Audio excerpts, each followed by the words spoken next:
Siyaanneerra daaddaa siyaanneerra jawwee Oromoon si eega argaa kan kee hawwee ati maal mufattee dhokatte nu dura maandisa qabsooti ati nuuf baabura ija Oromooti agartuu hawaasaa kanaaf si arguudhaaf ija koo babaasa si hawwinee jirramee garaa nuu laafi qeerroo jirtuu jedhii daddafii nuu xaafi. Otomaa si eegu tadhiite bariiti badiiteenna hundaa irra nuu tariiti qeerroo jirtuu jedhi harka ol qabiiti. Jawwee koo bashaasha kokkolfaa as ba'i jecha kee mi'aayaa mee gurraan nu ga'i erga gaafsi dhabnee sabanni kee faca'ee abbaa qeerroof qarree nuuf mul'adhu ga'e. Beekne yaa jawwee koo akka balleessine jaalanneeti miti kan sirraa dheessine qaaman asteennullee yaadan hidhamneeti nutti dukkanaa'e erga si dhabneeti. Qeerroof qarreen tanteen beeytu si dagattee ati nyaata dinnaan jarrillee lagattee ganamaaf galgala osomaa siif boottu nuuf baanan gammanne hin turini koottu. Yeloo challenge illee hundumtuu uffatee diina garaa gubee gaafa si dhukkubus nullee nu dhukkube. Gammannee maraannee ba'uu kee dhageennee sima arguuf jennee onlaayinii teennee garuu sin agarre hawwii qofa ta'e gara laafaa kiyya as nuu bahe ga'e.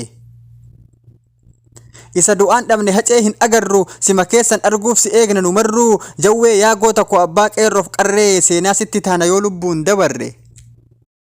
Eeyyan seenaa taana yoo akkatti hafne erga ati baatee qalbiin teenna rafne sima eegaa bulla ganamaaf galgala si arginu malee baanu yaada jala.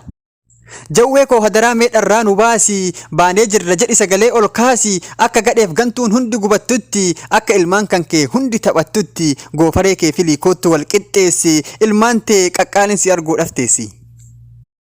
Kabajamuu qabda kabajaan siin malee ati dhugaa qabda dhugatu siif gale qeerroon kee gammaddee biyya hundaa qalee qarreen idilchitee gammachuu ibsataa diinni keenna nahee quba caccabsata. Haanahu ammallee as koottu areedi duruu hafteen qabdu miidhagii bareedi. Jawaar yaa goota koo abdachiisaa qomoo Mandeellaa lammaffaa rasaasa Oromoo kan hojiin saa dammaa baga hidhaa baate nukularii amma.